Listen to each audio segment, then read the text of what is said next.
Chères valeureuses Camerounaises, chers leaders de changement, merci de recevoir ce message de ma part, un message qui vient davantage nous interpeller, davantage nous orienter vers, je pense pour ma part et humblement, vers la bonne voie, vers la meilleure posture face à la situation qui prévaut actuellement au Cameroun.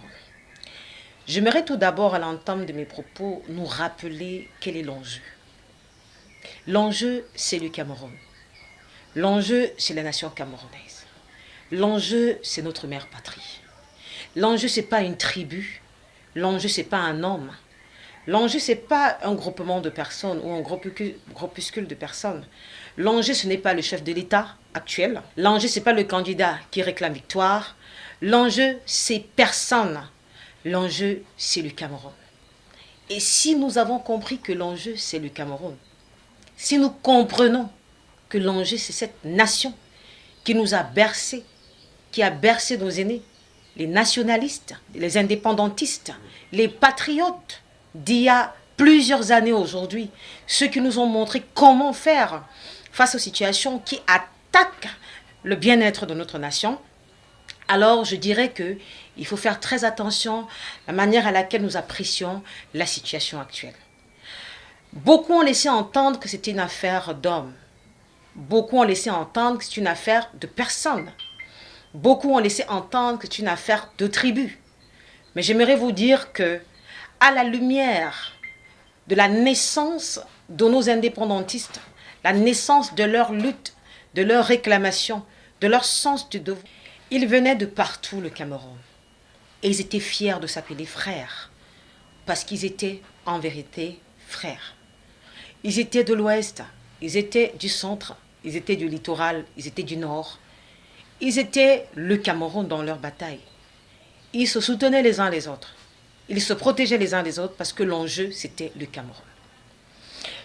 Mais j'ai été déçu et voilà ce qui a poussé un peu mon silence aussi loin pour m'adresser à vous ce 3 novembre 2025, qui est une journée particulière, ou tout au moins un mois particulier, un mois où la deuxième gouvernance de notre pays va voir le jour, par la prestation de serment de son Excellence, Monsieur le Président de la République du Cameroun, Paul Biya, qui va prêter serment et jurer aimer servir son pays tel que cela avait été décidé dans le huis clos. Je passe par là pour souhaiter un joyeux anniversaire à tous les nés en novembre. Je vous supplie à vous de davantage peiner pour le Cameroun parce que c'était un mois qui a vu naître la deuxième gouvernance. Donc vous avez pour responsabilité, excusez-moi, de coacher votre entourage, de les interpeller sur le besoin, non pas de soutenir un homme ou une vision quelconque, mais de soutenir le Cameroun, la mère patrie, notre mère natale, celle qui mérite tous les honneurs. Alors, je disais tantôt que nos aînés se sont battus pour le Cameroun. Ils ont œuvré dans le sens de bâtir cette nation, de réclamer son indépendance, de réclamer sa souveraineté. Ils ont milité ensemble. D'ailleurs, on va dire que l'UPC, aujourd'hui, qui donne tendance à être un parti de Bassa, a vu naître ses premiers jours ou ses premières heures du côté de l'Ouest. Ah oui, c'était là que le siège social ou le siège politique de l'UPC a été basé. Ils ont œuvré dans cette zone, mais il a fallu que des personnes dérangées, des personnes aux petits esprits, ont donné une tournure tribale à ce parti politique. Et d'ailleurs, la décadence de ce parti est venue du fait qu'on a commencé à lui attribuer une tribu. Pourtant, elle avait un but nationaliste. Elle avait un but patriotique. Elle avait un but indépendantiste.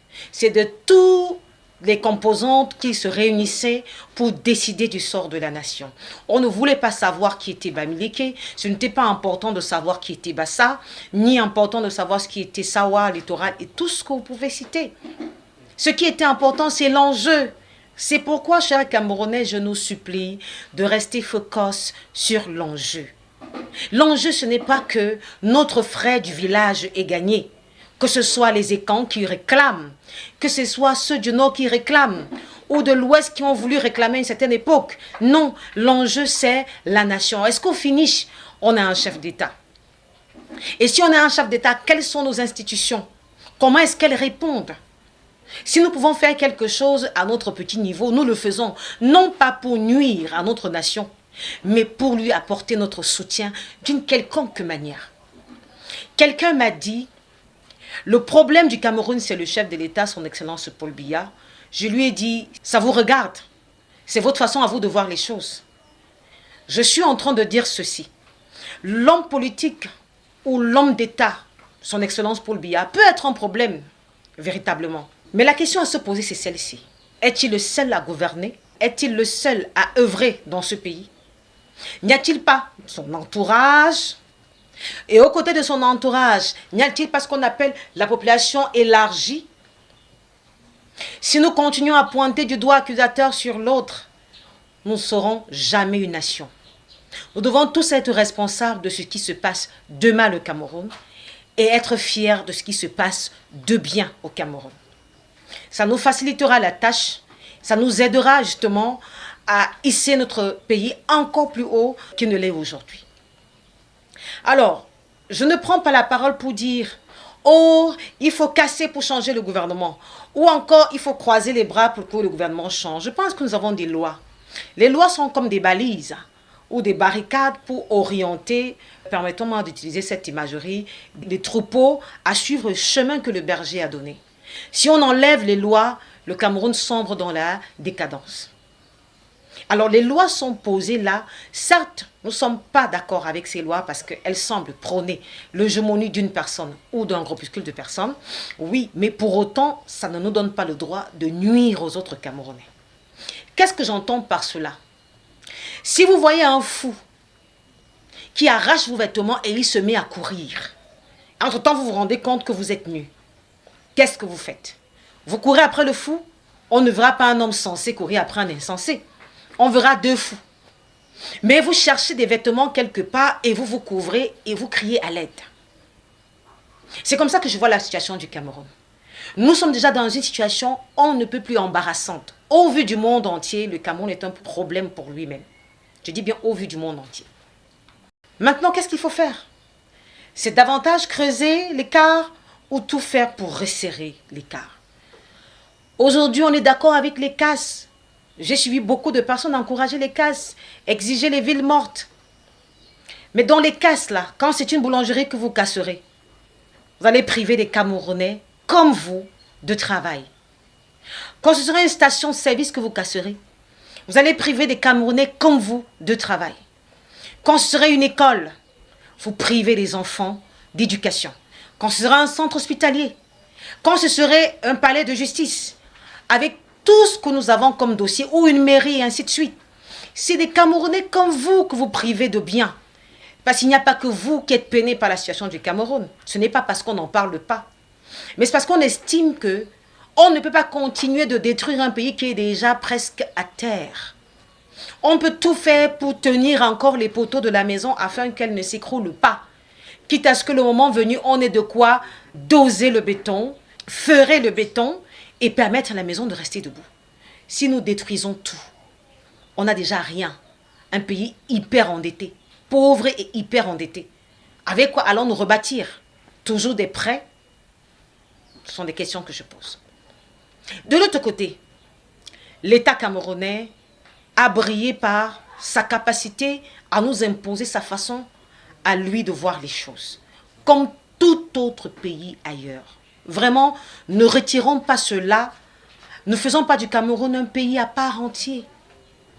Ne faisons pas du Cameroun un pays éloigné du fonctionnement humain. Ailleurs, c'est bien pire.